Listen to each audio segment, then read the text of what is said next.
We're here in Palestine, Texas. Guide Bubba Bedre, Alligator Gar guide.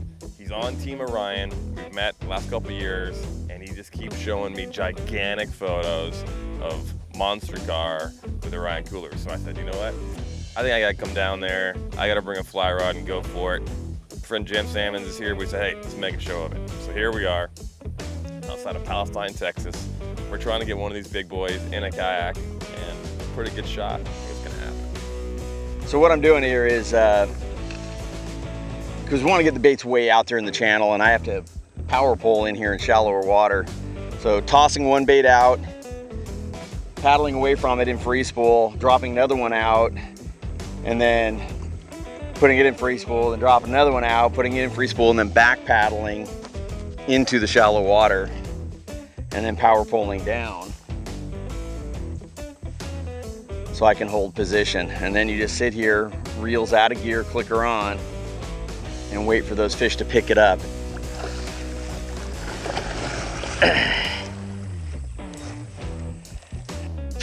He's just laying here.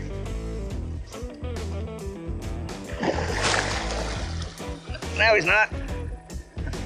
It is really a patience game, man. I had to let this thing run for 10 minutes at least. They just swim with it. They swim with that bait and swim with it. Then I thought he came off, but I guess he just was swimming back toward me.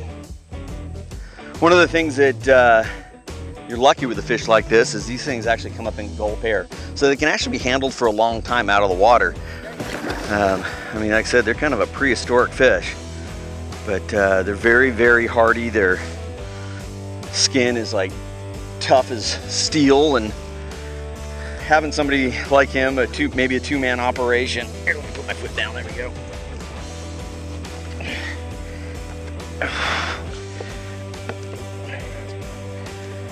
Where do you want to be? Yeah.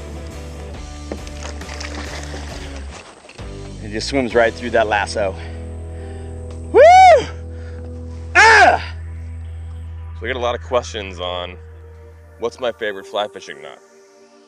And the knot that I like leaves a loop on the fly, so the fly can actually move a lot better than being dictated by the stiffness of the line. So to tie it, you just tie an overhand loop.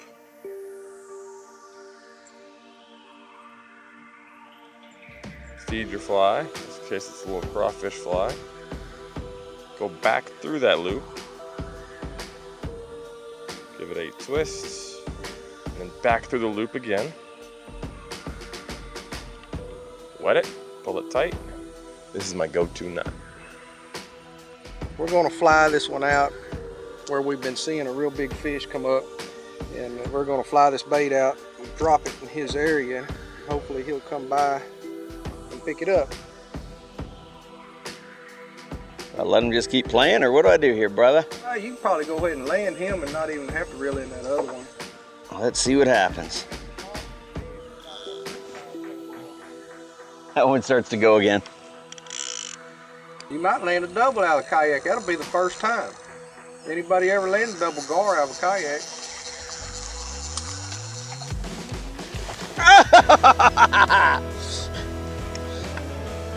That was cool. Hey, Damon. You might want to come over here.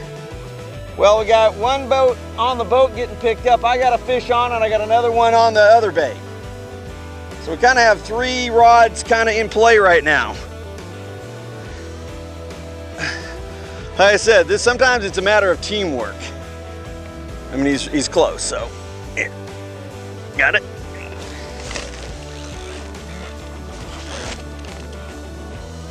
This might be in a branch now.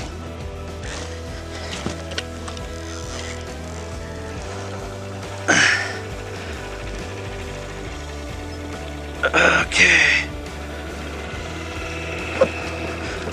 Got it. All right.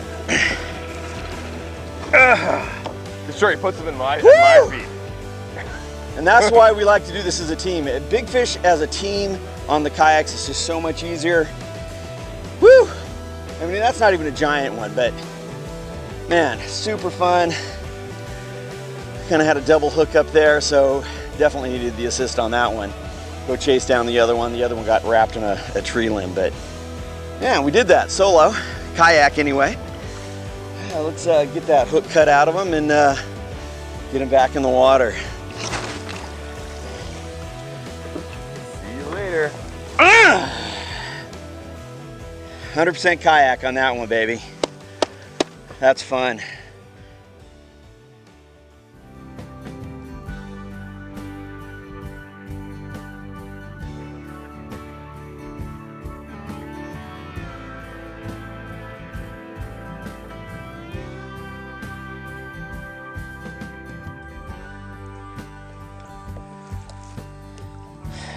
Sitting on my hands, basically just kind of following this thing. I don't want to get too much line like we were doing with the other rods, because my other reels are much bigger.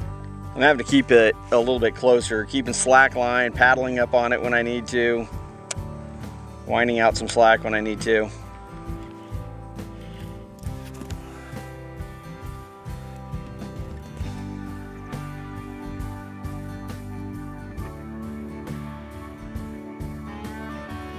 Let go of it right there.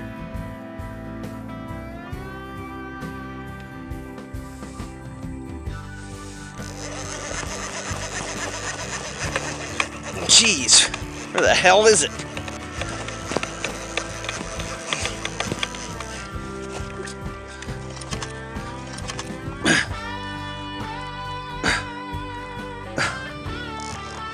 Yeah.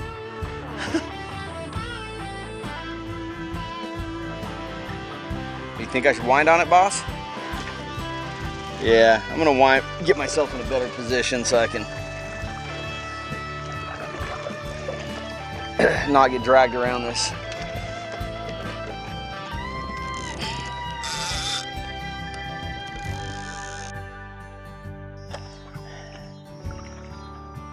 We've been on the water about 13 hours. I'm kind of tired. Trying to deal with this thing by myself would be a handful.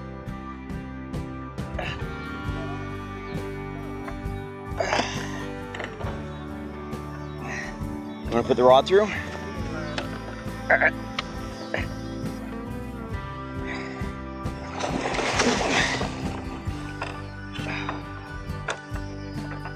Good fish, fun fish, weird battle.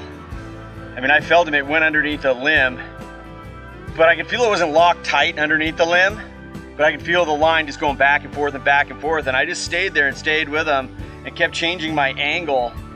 And finally I got him to swim out, and when it popped up, it was so much bigger than I was expecting, because I was fighting a branch, you know, for a good part of it. So it's hard to tell how big the fish was, except for the occasional bam, bam, it would tug. But man, when his head came out of the water, I'm like, oh my gosh, that's a big girl. 35 and a half girth. 144 pounds. Length times girth divided by 700. And it'll be off a couple of pounds, but that'll give you a good estimate of what the fish weighs. Woo. Let's let this girl go.